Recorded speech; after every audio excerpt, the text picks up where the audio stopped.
Muy bien, pues vamos a empezar la reunión esta tarde. Quiero daros la bienvenida, pues ya de una forma oficial a este estudio. Es el tercer estudio que tenemos del libro de Jonás.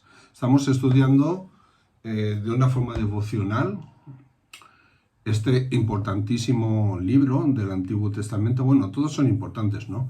Pero este libro de Jonás, el profeta Jonás, tiene especial relevancia en cuanto a que Jonás es una figura de Cristo, ¿no? Es tipo de Cristo, como ya hemos dicho en los estudios anteriores. Y bueno, podemos aprender muchas cosas, anticipos de lo que el Señor sufrió y lo hizo por amor, ¿no? Ese sacrificio vivo, ¿no?, que nos dice la palabra de Dios, que Él fue entregado como sacrificio vivo por amor hacia nosotros. Él se entregó, ¿no?, por amor. Y ahí en Jonás, salvando las distancias, claro, pues tenemos un tipo, una figura que, bueno, 800 años antes de que ocurriera, pues el Señor ya estaba mandando destellos de lo que Él iba a hacer, ¿no?, en Jesucristo nuestro Señor. Así que bienvenidos a todos, y hoy quiero empezar la historia donde lo dejamos la semana pasada. ¿Dónde dejamos a Jonás la semana pasada? Pues en la barriga de un gran pez, ¿verdad? Nos dice el versículo 17 del capítulo 1. Pero Jonás tenía preparado un gran pez que tragase a Jonás. Pero Jehová tenía preparado un gran pez que tragase a Jonás. Y estuvo Jonás en el vientre del pez 3 días y 3 noches. Terrible, ¿no? La situación, el estado en el que se encuentra Jonás en estos momentos. Una situación terrible. Ya vimos la semana pasada cómo Jonás desobedece a Dios y en lugar de ir a Nínive para anunciar la necesidad de arrepentimiento a los asirios, desobedece a Dios y sale corriendo y toma un barco en Jope para que le lleve a Tarsis, una ciudad muy lejana, 3.500 kilómetros de donde estaba. Él quería huir de Dios. Por eso el título que le hemos puesto a la serie es Jonás, el hombre que salió corriendo. Literalmente, él pone pies en polvorosa, quiere huir de Dios, ¿no?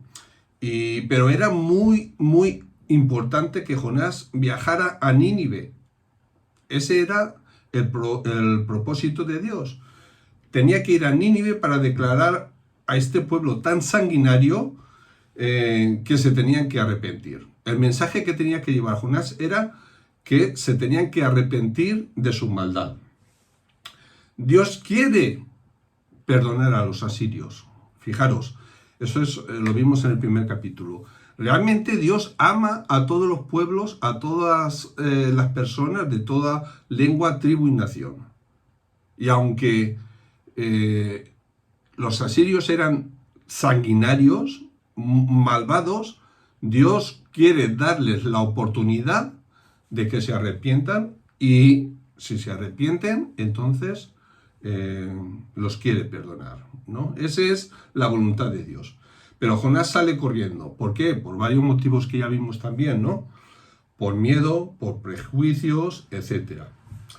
Pero Dios tiene un propósito muy claro. Ya lo estuvimos viendo en el primer capítulo, ¿no?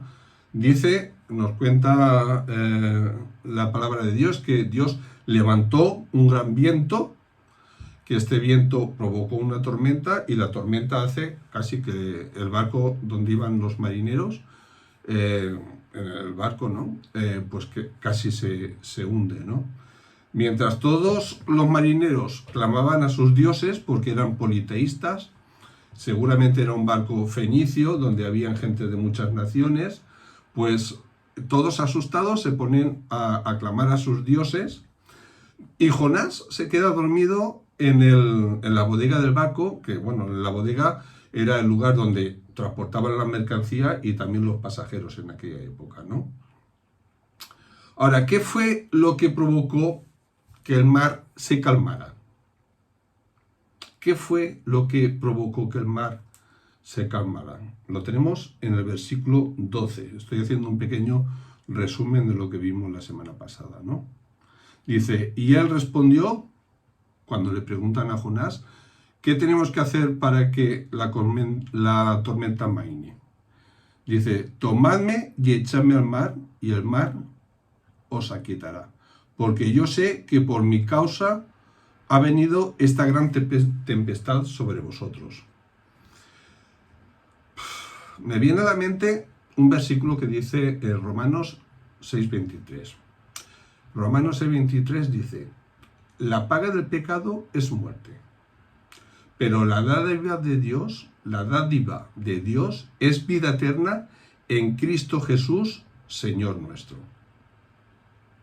La paga del pecado es muerte, pero la dádiva, el regalo de Dios en Cristo Jesús, en Cristo Jesús, Señor nuestro, es vida eterna.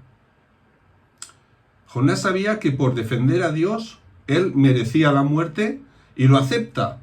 Y está dispuesto a sacrificarse, fijaros, para que aquellos marineros que estaban en el barco se salven. Está dispuesto a sacrificarse, cosa que no estaba dispuesto a dar su vida por los asirios, por todos los prejuicios que él tenía contra ellos. Pero ese plan de Dios es el que Dios ha establecido y es el que podemos ver en Romanos 6:23, de Él quiere, como un regalo, como una dádiva de amor, salvar y amar, y eso va mucho más allá del pecado y de la muerte. El amor de Dios hacia todos sin distinción de edad, de nacionalidad, de sexo, de religión, de nivel social. Dios no hace distinciones en su amor. Su amor es para todos. Y el amor de Dios trasciende, fijaros, trasciende la muerte y el pecado. Lo vamos a ver un poquito más adelante esto, ¿no? El amor de Dios hacia la humanidad, hacia todos los hombres, hasta el punto de estar dispuesto a enviar a su Hijo unigénito a morir en una cruz por ti y por mí, para salvarnos de la muerte y del pecado. Por eso decimos que Jonás es tipo, en este sentido, ¿no?, de Cristo. Él estuvo dispuesto a dar su vida, ¿no? Es como Cristo hizo. El Señor, el Hijo de Dios, que fue levantado en una cruz y dio su vida para que nosotros fuéramos salvos. La victoria de Jesús en la cruz. Eso es lo que también celebramos hoy, ¿verdad? El día de resurrección. Estamos celebrando que Jesús murió, pero que en su muerte venció a la muerte y al pecado y resucitó. Y ahora está vivo y sentado a la diestra de Dios, intercediendo por cada uno de nosotros. La resurrección de Cristo es lo que da sentido a toda la obra y a todo el plan, a todo el proyecto de Dios para la humanidad. Ahora, nos dice el versículo 17 que Jonás estaba en el vientre del gran pez. Posiblemente una ballena. La Biblia no lo dice, dice que era un gran pez, pero posiblemente fuera una ballena. Y estuvo allí durante, ¿cuánto? 3 días. Fijaros qué situación. También en 1 Corintios 15:4 nos dice que Jesús murió. Fijaros el paralelismo, ¿no? En 1 Corintios 15:4 dice que Jesús murió y fue sepultado y al tercer día resucitó conforme a las Escrituras. ¿Cuánto estuvo Cristo en el sepulcro? Dice 3 días, ¿no? Y al tercer día resucitó. Ahora, una pregunta. Nosotros sabemos, porque nos lo dice Jonás, que él estuvo en el vientre del pez durante 3 días. en esa situación tan desagradable, ¿no? Pero ¿dónde estuvo Cristo en esos 3 días? Bueno, un pasaje clave para poder interpretar, ¿no?, lo que es este tema, ¿no?, la discusión que hay sobre esta cuestión de dónde estuvo Cristo en esos 3 días. Pues un pasaje muy importante es 1 de Pedro 3, 18, 20. 1 de Pedro 3, 18 y 20. ¿Qué dice? Porque también Cristo padeció una sola vez por los pecados, el justo por los injustos, para llevarnos a Dios, siendo a la verdad muerto en la carne, pero vivificado en espíritu, en el cual también fue y predicó a los espíritus encarcelados. Qué interesante esto, ¿verdad? Aquí la palabra espíritu se refiere a su espíritu, ¿no? Dice que su cuerpo quedó en la tumba, pero su espíritu fue vivificado, ¿no? Cristo murió, pero su espíritu fue vivificado. Y el cuerpo de Jesús quedó en el sepulcro, pero su espíritu, llegado el momento de su muerte, fue vivificado, dice Mateo 27:50, y estuvo en otro lugar durante esos 3 días. Pero da un poco más de información sobre lo que sucedió en esos 3 días en cuanto a la muerte de nuestro Señor Jesús y la resurrección. La Biblia dice que Jesús predicó a los espíritus encarcelados. Eso lo dice en 1 de Pedro 3:19. La palabra griega que se utiliza significa simplemente que Jesús anunció un mensaje a los espíritus que estaban encarcelados. Fijaros, Jesús sufrió y murió en la cruz. Su cuerpo fue llevado a la muerte, pero su espíritu fue vivificado por Dios y lo rindió al Padre, dice Lucas 23:46. De acuerdo con Pedro, en algún momento de su muerte y su resurrección, Jesús hizo una proclamación a los espíritus que estaban encarcelados, los que estaban en el lugar de los muertos. El lugar de los muertos es el Seol o el Hades, en hebreo y en griego. Es el lugar donde iban las almas de los muertos en espera del juicio. Pues parece ser que Jesús fue allí con un mensaje. Fijaros el tipo de Jonás con Cristo, ¿no?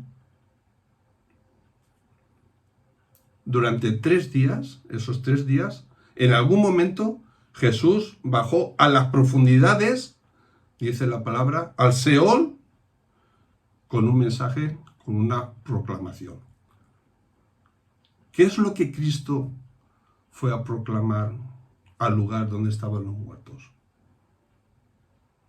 Pues algo maravilloso.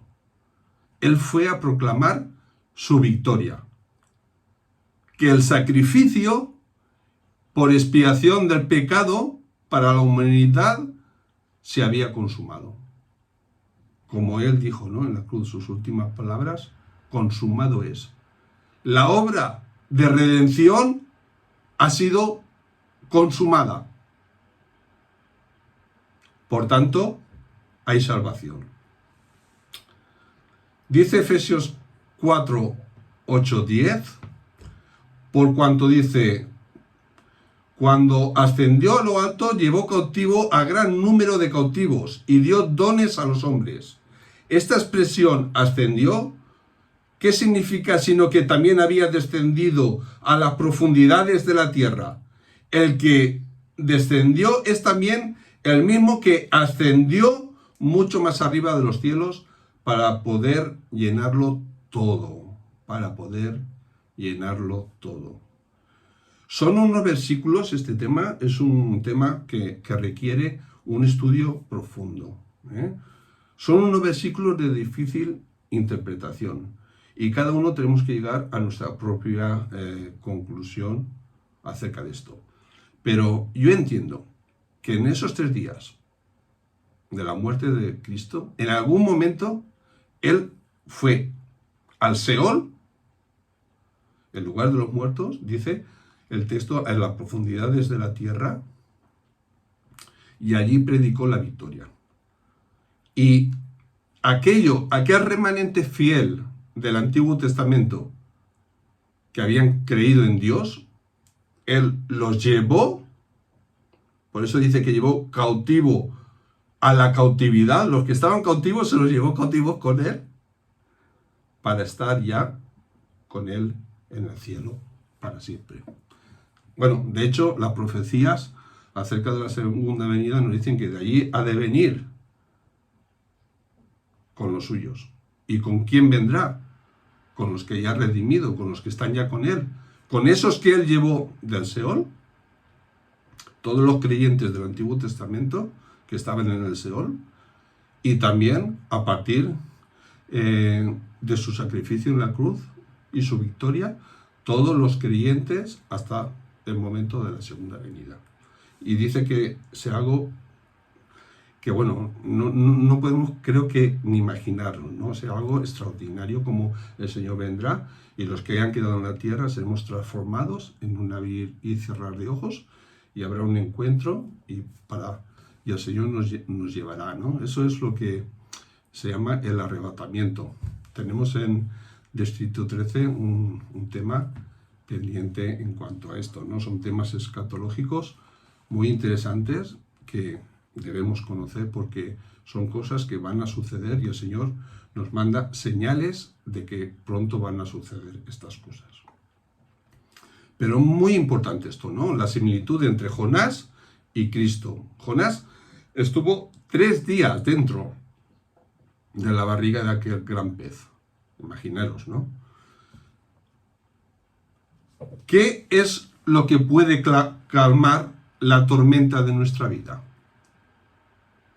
Cosas que nosotros podemos hacer.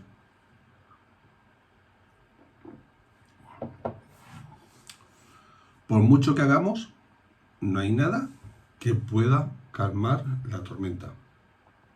Por mucho que hagamos tú y yo, no podemos hacer nada por cambiar las tormentas que nos puedan venir en nuestra vida. Pero Dios nos ama tanto que entregó a su Hijo como un sacrificio vivo para calmar la tormenta de nuestra vida. E hizo todo para darnos la salvación y la vida eterna, para que estemos con Él por la eternidad. No te olvides nunca de esto. Él pagó por nuestros pecados, para que tú y yo recibamos el perdón y tuviéramos paz, esperanza, y para que estuviéramos siempre con Él. Él es el que lo hizo y en la cruz consumó la obra. Vamos a leer el pasaje del capítulo 2 que dice: Entonces oró Jonás a Jehová, su Dios, desde el vientre del pez, y dijo: Invoqué en mi angustia a Jehová, y él me oyó. Desde el seno del Seol clamé. Fijaros las similitudes, ¿no?, de lo que estaba diciendo, ¿no? Desde el seno del Seol clamé, y mi voz oíste. Me echaste a lo profundo en medio de los mares, y me rodeó las corrientes. Todas tus ondas y tus olas pasaron sobre mí. Entonces dije: desechado soy de delante de tus ojos, mas aún veré tu santo templo. Las aguas me rodearon hasta el alma. Rodéame el abismo, el alga se enredó en mi cabeza. Descendí a los cimientos de los montes. La tierra echó sus cerrojos sobre mí para siempre. Mas tú sacaste mi vida de la sepultura, oh Jehová, Dios mío. Cuando mi alma desfallecía en mí, me acordé de Jehová, y mi oración llegó hasta ti en tu santo templo. Los que siguen vanidades ilusorias, sus misericordias abandonan. Mas yo Con la voz de alabanza te ofreceré sacrificios. Pagaré lo que prometí. La salvación es de Jehová. Y mandó Jehová al pez y vomitó a Jonás en tierra. Bueno, los marineros levantaron a Jonás para arrojarlo en el mar, pero Dios tiene el control. Esto lo hemos repetido a lo largo del estudio. Como podemos ver que Dios siempre tiene el control. Dios dispone, Dios prepara un gran pez que trague a Jonás para salvarle la vida. Fijaros que ni siquiera la tormenta es un elemento de juicio. Es un elemento de salvación para Jonás.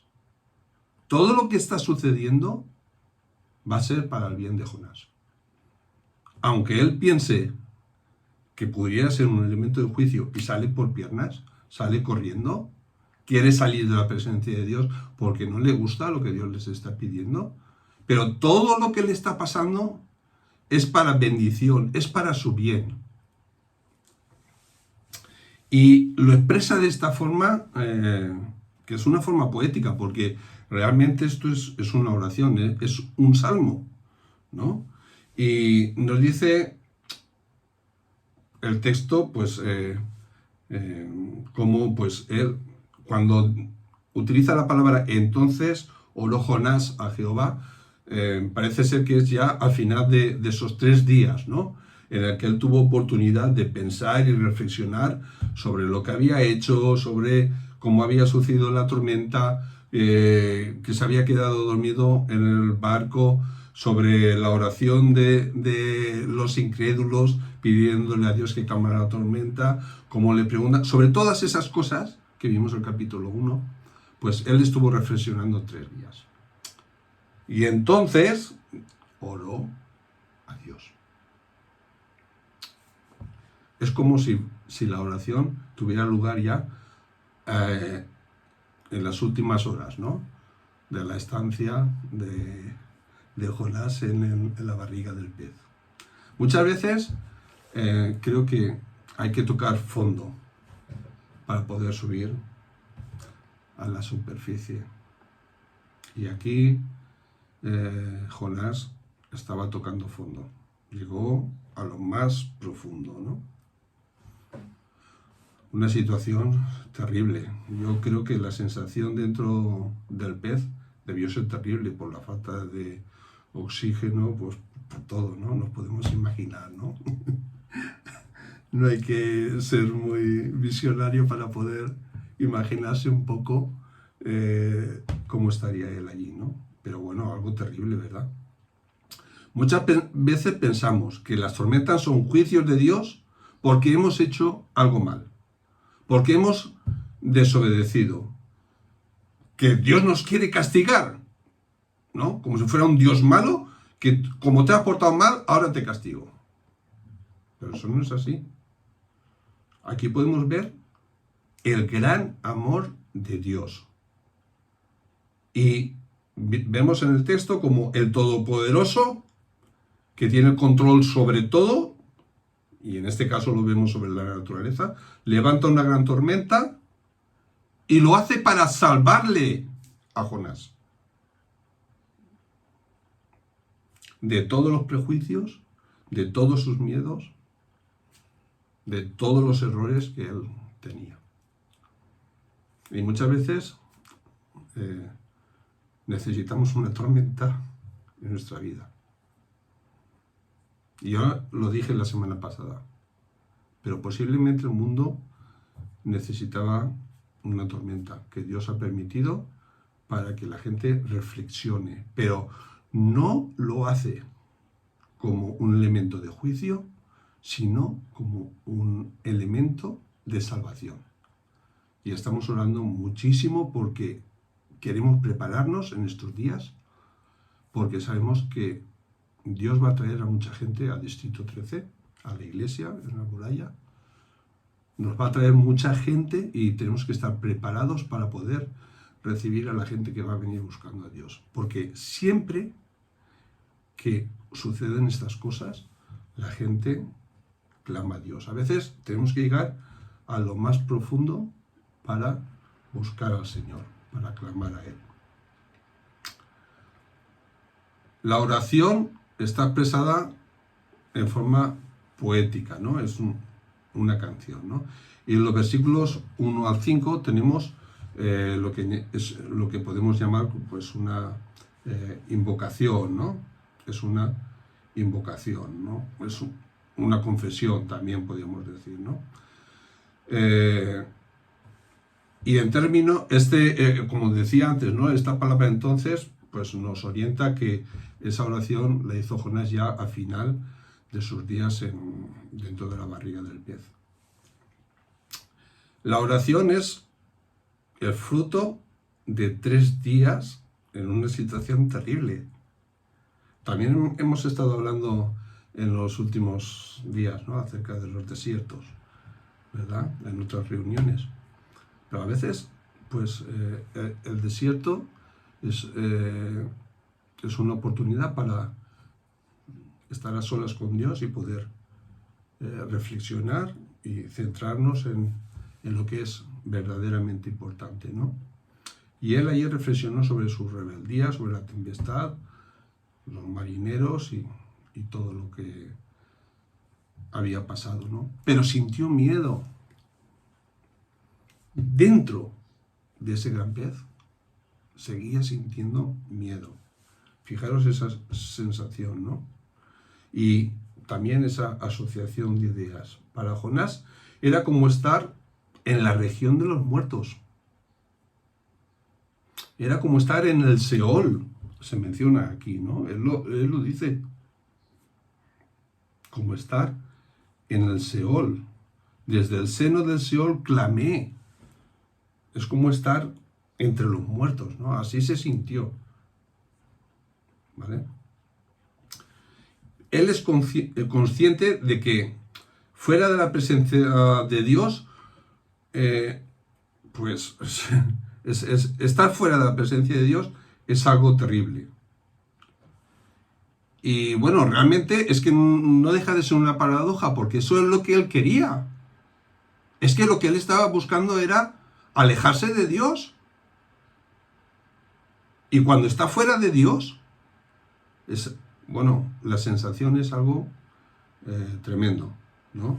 Pero yo creo que una cosa es que uno se aleje por su propia cuenta de Dios y otra muy distinta es que Dios lo saque de su presencia.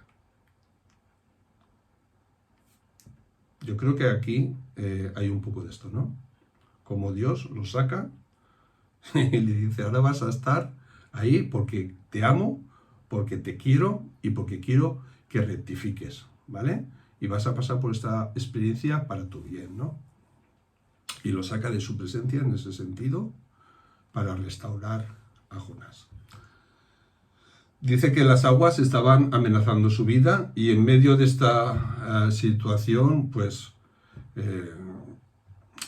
tuvo esa sensación de agobio, de falta de aire. Yo me imagino, pues, también en estos momentos, pues, las sensaciones que comentan, ¿no? Que dan las personas que están sufriendo coronavirus en las UCIs, ¿no? Una sensación de ahogo terrible, ¿verdad? De dolor en todo el cuerpo, de una tos incesante, mucha fiebre. Vaya, ¿no veis aquí también un paralelismo en esto, ¿no? En los síntomas, ¿no? Es como estar en el lugar de los muertos. Encima, no puedes ver a la familia, no te puedes comunicar, estás totalmente aislado. A lo mejor un enfermero, un médico con un corazón muy grande te permite tener un iPad o un teléfono para que puedas saludar a los tuyos y tú no sabes lo que va a pasar. No sabes si vas a superar la enfermedad o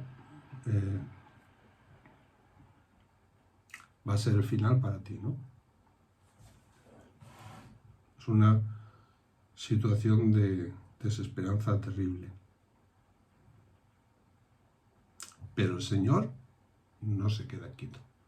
Amén.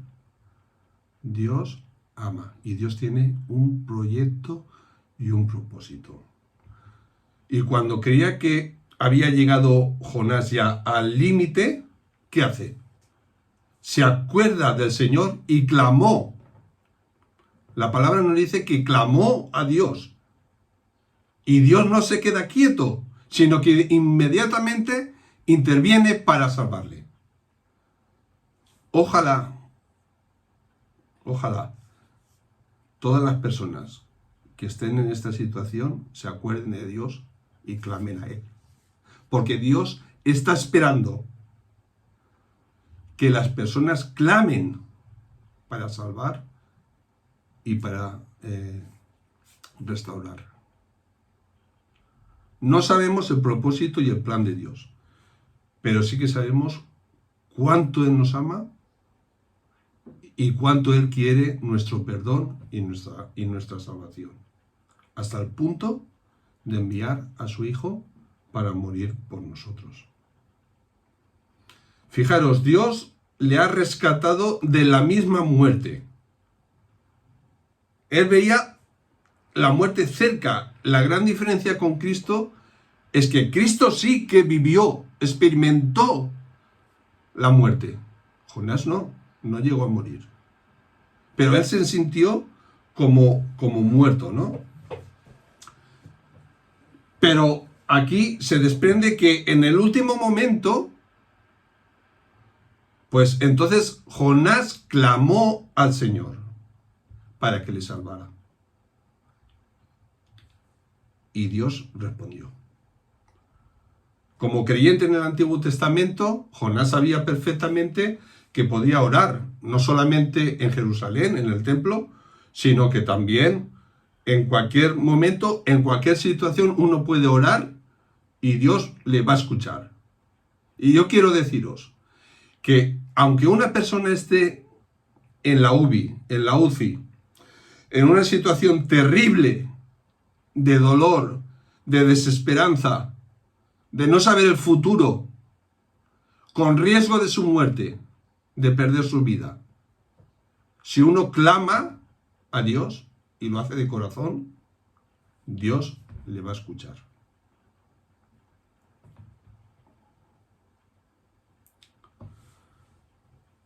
Él sabía que si clamaba a Dios, Dios le iba a escuchar. Pero también sabía que Dios es omnipotente, que Él lo puede todo y lo podía sacar de esa situación. Y que podía escucharle en cualquier lugar en el que se eleve una oración.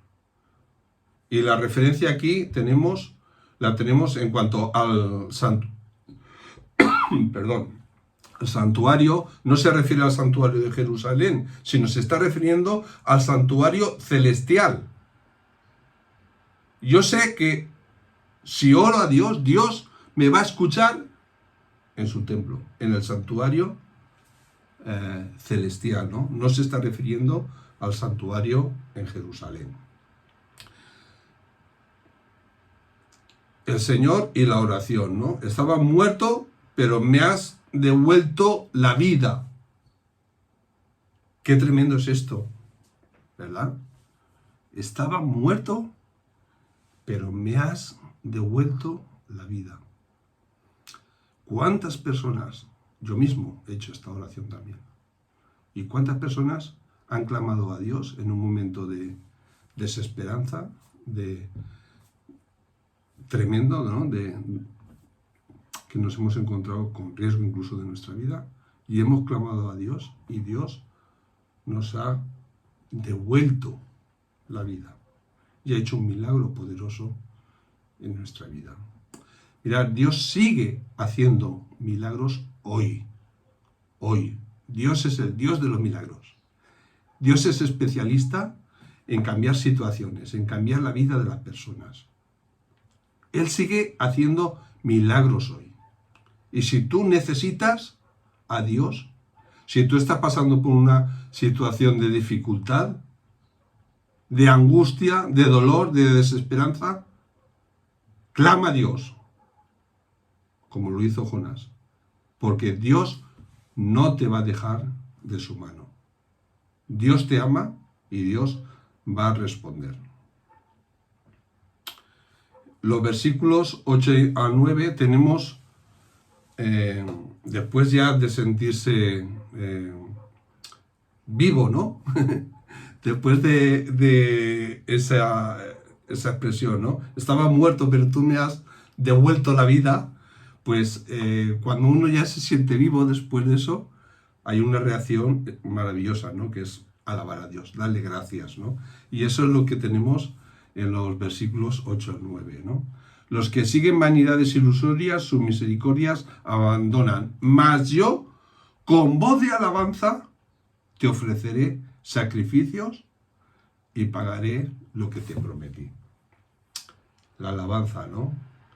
Ese corazón agradecido por lo que Dios ha hecho en nuestra vida. Esta es la última parte, ¿no? De lo que es la oración, ¿no? Estoy agradecido, Señor, y te alabo con todo mi corazón y además me comprometo a pagar mis votos. Fijaros cómo cambia la tortilla, ¿no? Cómo el Señor le ha dado la vuelta. Como un hombre que huía de Dios, que no quería saber nada de Dios, que tenía miedo, acomplejado, con un montón de prejuicios,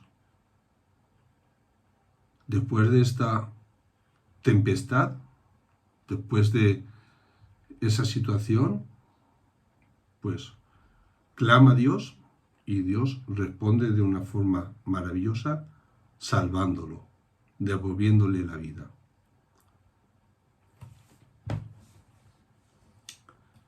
Y ahí vemos abriendo su corazón de par en par en gratitud a Dios. Y yo creo que esto es lo que todos los creyentes hacemos, ¿no? Por eso nos encanta tanto. Dice que los cristianos somos un pueblo que canta. Es verdad, porque hay gozo en nuestro corazón. Y aun a veces que pasamos tormentas, sigue habiendo gozo en el corazón. Y somos un pueblo agradecido.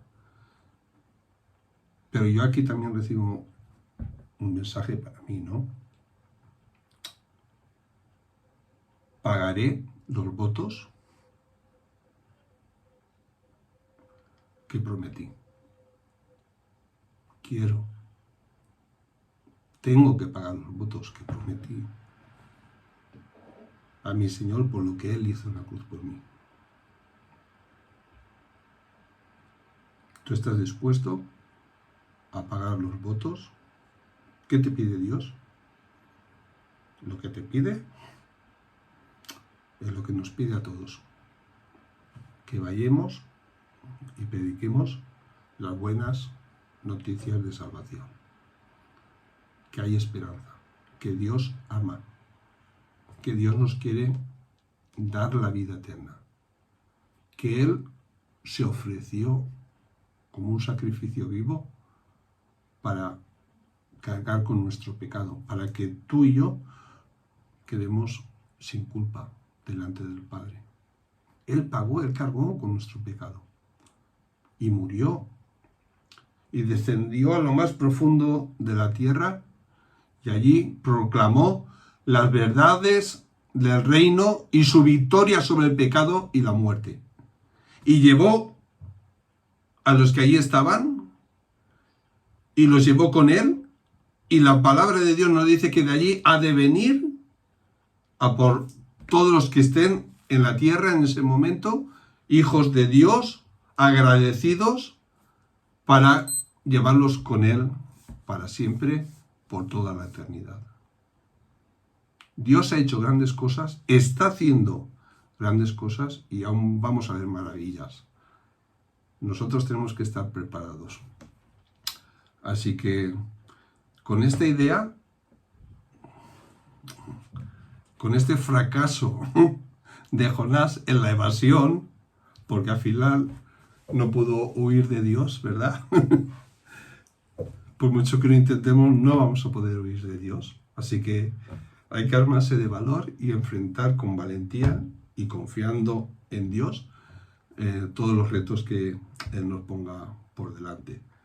Dios le dio una segunda oportunidad, como a muchos de nosotros, a mí también me ha dado una segunda oportunidad, y una tercera me ha dado varias oportunidades, ¿verdad? Pero ahora Jonás ha aprendido la lección, y es un hombre totalmente distinto al que salió en dirección a Tarsis, ¿verdad? Cuando cogió el barco. Ahora Dios tiene el control y tiene un propósito que se va a cumplir sí o sí. Dios tiene el control, ¿vale? La próxima semana veremos cómo Dios habla de nuevo a Jonás y le va a decir lo mismo que le había dicho. Levántate y ve a Nínive, aquella gran ciudad, y proclama en ella el mensaje que yo te diré. Lo mismo, pero ahora la reacción de Jonás va a ser totalmente distinta, ¿verdad? Favorable al plan y a los propósitos de Dios. Bueno, lo voy a dejar aquí, un tema muy interesante. Solamente 3 preguntas para el jueves, para el coloquio. La primera es, ¿qué elementos de la oración de Jonás pensamos que nos faltan? Hemos visto 3 secciones. Pues de esas, ¿hay algún elemento que nos pueda faltar a nosotros? La segunda pregunta es, ¿hemos sentido la sensación de impotencia cuando oramos? Ya sabemos que hemos dicho que Jonás fue al final, ¿no?, de su estancia en la barriga del pez que él pues clamó a Dios, ¿no? Pues hemos sentido también nosotros esa sensación de impotencia al orar. Y la tercera pregunta es, ¿qué nos enseña el hecho de que Dios intervenga cuando quiere y como quiere y cuando quiere? ¿Jonás lo esperaba esto? Y trasladando esta pregunta a nosotros ¿lo esperamos que Dios intervenga así? Oramos, pero Dios interviene cuando Él quiere y como quiere, de la forma que Él quiere, ¿no? Vale, pues estas 3 preguntas las dejamos para el jueves. Tenemos la reunión en Zoom a las 7:30. Así que muchas gracias por estar de nuevo ahí. Cuidaros y confiemos en el Señor. Él tiene el control de nuestra vida y del mundo. Que el Señor os bendiga.